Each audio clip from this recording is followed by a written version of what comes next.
नमस्कार. स्वागत आहे सर्वांचे N D career academy educational YouTube चॅनलवरती. विद्यार्थी मित्रांनो, आजच्या व्हिडिओमध्ये तुम्हाला आवाज खूप लहान येत असेल कारण आपला माईक खराब झालेला आहे आणि सतत जो पाऊस सुरू आहे तर त्या पावसाचे थेंब पत्रावरती वाजत आहेत. ते तुम्हाला बॅकग्राऊंडला ऐकायला देखील येत असतील. तरी देखील आपण जे महत्त्वाचे प्रश्न आहेत तर ते प्रश्न काढलेले होते, त्याच्या स्लाईड आपण बनवलेल्या होत्या. त्यामुळे हा व्हिडिओ मी रेकॉर्ड करत आहे. तरी सर्वांनी थोडं ॲडजस्ट करून घ्यायचं आहे. चला तर मग सुरुवात करू आजच्या आपल्या चालू घडामोडीच्या व्हिडिओला. प्रश्न क्रमांक 1. अनुवृत्त विश्व भारतीतर्फे 2023 साठी दिला जाणारा प्रतिष्ठित अनुवृत्त पुरस्कार डॅश डॅश यांना प्रदान करण्यात आला आहे. उत्तर आहे ऑप्शन क्रमांक 3, रतन टाटा. अनुवृत्त विश्व भारतीतर्फे 2023 साठी दिला जाणारा प्रतिष्ठित अनुवृत्त पुरस्कार जो आहे तर तो प्रसिद्ध उद्योगपती आणि सामाजिक कार्यकर्ते रतन टाटा यांना त्यांच्या मुंबईतील निवासस्थानी प्रदान करण्यात आलेला आहे. या पुरस्काराचं स्वरूप आहे स्मृतिचिन्ह, प्रमाणपत्र आणि 1.51 लाख रुपये. अनुवृत्त विश्व भारती सोसायटीचे अध्यक्ष आहेत सध्या अविनाश नहार. आता आपण जे ऑप्शन दिलेले आहेत तर त्यामध्ये नुकतंच राष्ट्रीय आदर्श शिक्षक पुरस्कार जाहीर करण्यात आलेले आहेत 2024 साठीचे, आणि हे पुरस्कार आपल्या भारतातील 50 शिक्षकांना जाहीर करण्यात आलेले आहेत बघा. तर यामध्ये आपल्या महाराष्ट्रातील 2 शिक्षकांचा समावेश आहे. यामध्ये आपल्या महाराष्ट्रातील कोल्हापूर जिल्ह्यातील सागर बगाडे जे आहेत तर यांना आणि गडचिरोली जिल्ह्यातील मंतया बोडके यांना 2024 साठीचा राष्ट्रीय आदर्श शिक्षक पुरस्कार जाहीर करण्यात आलेला आहे.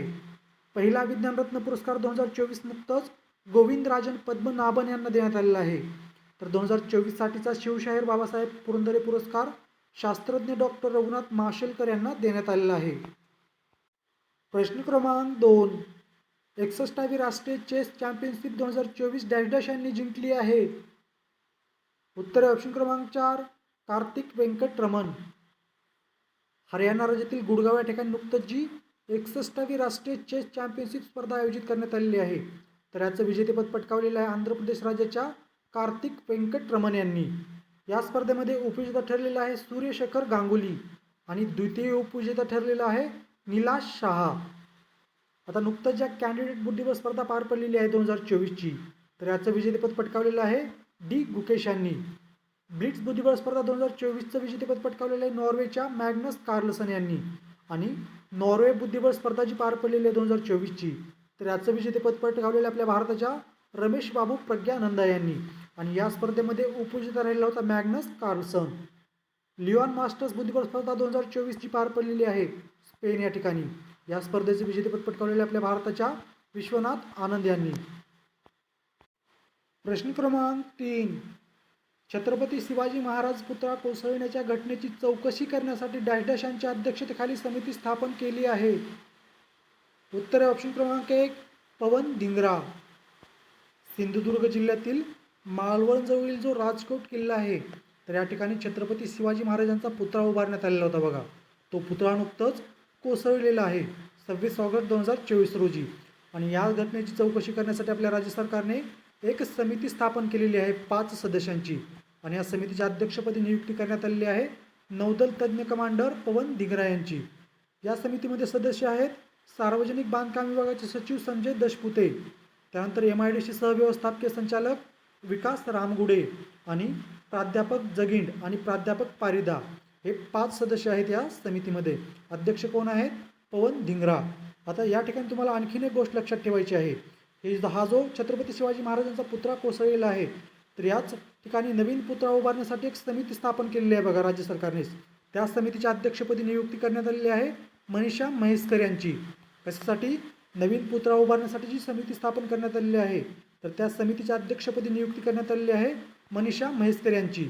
आणि जो पुतळा कोसळलेला आहे तर त्या घटनेची चौकशी करण्यासाठी समिती स्थापन केलेली आहे, त्या समितीच्या अध्यक्षपदी नियुक्ती करण्यात आलेली आहे पवन धिंगरा यांची. प्रश्न क्रमांक 4. 66वा रॅमन मॅग्सेस पुरस्कार 2024 डॅश डॅश व्यक्तींना आणि एका समूहाला जाहीर झाला आहे. उत्तर आहे ऑप्शन क्रमांक 3, 4. 66वा रॅमन मॅग्सेस पुरस्कार 2024 4 व्यक्तींना आणि एका समूहाला जाहीर झालेला आहे बघा.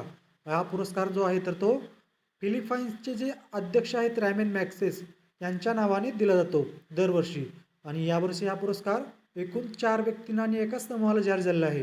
आता यामध्ये 4 व्यक्ती आहेत तर त्यामध्ये व्हिएतनामचे डॉक्टर आहेत गुवेन फोंग, त्यानंतर इंडोनेशियाचे परविजा फरहान, जपानच्या मियाझाकी हायो आणि भूतानचे कर्मा फुंतसो या 4 व्यक्तींना. आणि एक जो समूह आहे तर तो थायलंडमधील डॉक्टरांचा एक गट आहे बघा, द रुरल डॉक्टर्स मुव्हमेंट नावाचा. या गटाला हा पुरस्कार जाहीर करण्यात आलेला आहे 2024साठी. या पुरस्काराचं वितरण 16 नोव्हेंबर रोजी केलं जाणार आहे फिलिपाईनची राजधानी मनिला या ठिकाणी. या पुरस्काराची सुरुवात करण्यात आलेली होती 1958 साली. रॅमेन मॅक्सेस पुरस्काराची सुरुवात कधी करण्यात आलेली होती? 1958 साली. आणि रॅमेन मॅक्सेस पुरस्कार जो आहे तर या पुरस्काराला आशियाचा नोबेल पुरस्कार म्हणून ओळखलं जातं किंवा याच पुरस्काराला प्रति नोबेल पुरस्कार म्हणून देखील ओळखलं जातं. आणि म्हणूनच हा आशिया खंडातील सर्वोच्च पुरस्कार आहे. कोणता पुरस्कार? रॅमेन मॅक्सेस पुरस्कार. रॅमेन मॅक्सेस पुरस्कार जिंकणारे पहिले भारतीय आणि पहिले महाराष्ट्रीयन व्यक्ती होते विनोबा भावे. गेल्या वर्षी म्हणजे 2023चा 65वा रॅमेन मॅक्सेस पुरस्कार जो आहे तर तो आपल्या भारतातील आसाम राज्यातील डॉक्टर रवी कन्नान यांना जाहीर करण्यात आलेला होता, म्हणजे देण्यात आलेला होता. प्रश्न क्रमांक 5. दिल्लीचे नवीन मुख्य सचिव म्हणून डॅश डॅश यांची नियुक्ती केली आहे. उत्तर ऑप्शन क्रमांक 2 धर्मेंद्र कुमार. दिल्लीचे नवीन मुख्य सचिव म्हणून कोणाची नियुक्ती करण्यात आलेली आहे? धर्मेंद्र कुमार यांची. धर्मेंद्र कुमार हे 1989 बॅचचे IAS अधिकारी आहेत आणि हे अगोदर अरुणाचल प्रदेश राज्याचे मुख्य सचिव होते बघा. धर्मेंद्र कुमार अगोदर कोणत्या राज्याचे मुख्य सचिव होते? अरुणाचल प्रदेश राज्याचे मुख्य सचिव होते आणि यांचीच आता नुकतंच दिल्लीचे नवीन मुख्य सचिव म्हणून नियुक्ती करण्यात आलेली आहे. यांच्या अगोदर दिल्लीचे मुख्य सचिव होते नरेश कुमार. यांचा कार्यकाल जो आहे तर तो 31 ऑगस्ट रोजी पूर्ण झालेला आहे आणि 1 सप्टेंबरपासून दिल्लीचे नवीन मुख्य सचिव बनलेले आहेत धर्मेंद्र कुमार. दिल्लीचे सध्या 22व्या क्रमांकाचे राज्यपाल आहेत विनय कुमार सक्सेना. दिल्लीचे मुख्यमंत्री आहेत अरविंद केजरीवाल. आणि आपण जे ऑप्शन क्रमांक 4 वरती दिलेले आहेत रश्मी रंजन स्वेन, तर हे जम्मू काश्मीरचे नवीन पोलीस महासंचालक बनलेले आहेत. प्रश्न क्रमांक 6. अरबी समुद्रात सध्या डॅश डॅश हे चक्रीवादळ निर्माण झाले आहे. उत्तर ऑप्शन क्रमांक 3 असना. अरबी समुद्रामध्ये सध्या कोणतं चक्रीवादळ निर्माण झालेलं आहे? तर असना नावाचं चक्रीवादळ निर्माण झालेलं आहे बघा. 1976 नंतर म्हणजेच 48 वर्षानंतर ऑगस्ट महिन्यामध्ये अरबी समुद्रामध्ये निर्माण होणारं हे पहिलं चक्रीवादळ आहे. म्हणजे 32 वर्षातील हे 4थं चक्रीवादळ आहे ऑगस्ट महिन्यामध्ये अरबी समुद्रामध्ये तयार झालेलं. आता यामध्ये हे जे चक्रीवादळ आहे तर या चक्रीवादळाला असना हे जे नाव आहे तर हे पाकिस्तान या देशाने दिलेलं आहे बघा. असना या शब्दाचा अर्थ होतो स्तुती किंवा प्रशंसा. आपण जे ऑप्शनमध्ये चक्रीवादळ दिलेले आहे तर त्यामध्ये बिपरजॉय हे जे चक्रीवादळ आहे तर जून 2023मध्ये अरबी समुद्रामध्ये आलेलं होतं आणि या चक्रीवादळाला बिपरजॉय हे नाव बांगलादेशाने दिलेलं होतं. त्यानंतर ऑक्टोबर 2023मध्ये अरबी समुद्रामध्ये तेज नावाचं एक चक्रीवादळ आलेलं होतं बघा. या चक्रीवादळाला तेज हे जे नाव आहे तर हे आपल्या भारत देशाने दिलेलं होतं. आणि याच वेळेस बंगालच्या उपसागरामध्ये एक चक्रीवादळ आलेलं होतं हामून नावाचं ऑक्टोबर 2023मध्येच. हामून हे जे चक्रीवादळ आहे तर या चक्रीवादळाला हामून हे नाव इराण या देशाने दिलेलं होतं. प्रश्न क्रमांक 7. महिलांच्या सुरक्षेच्या हेतूने केंद्र सरकारने डॅश डॅश हे पोर्टल सुरू केले आहे. उत्तर ऑप्शन क्रमांक 4 सी बॉक्स. महिलांच्या सुरक्षेच्या हेतूने केंद्र सरकारने एक पोर्टल सुरू केलेलं आहे बघा. कोणतं? सी बॉक्स नावाचं. महिलांसाठी कामाची ठिकाणे अधिक सुरक्षित करण्यासाठी हे पोर्टल सुरू करण्यात आलेलं आहे. या पोर्टलचं उद्घाटन महिला आणि बालविकास मंत्री जे आहेत अन्नपूर्णा देवी यांनी नवी दिल्ली या ठिकाणी केलेलं आहे.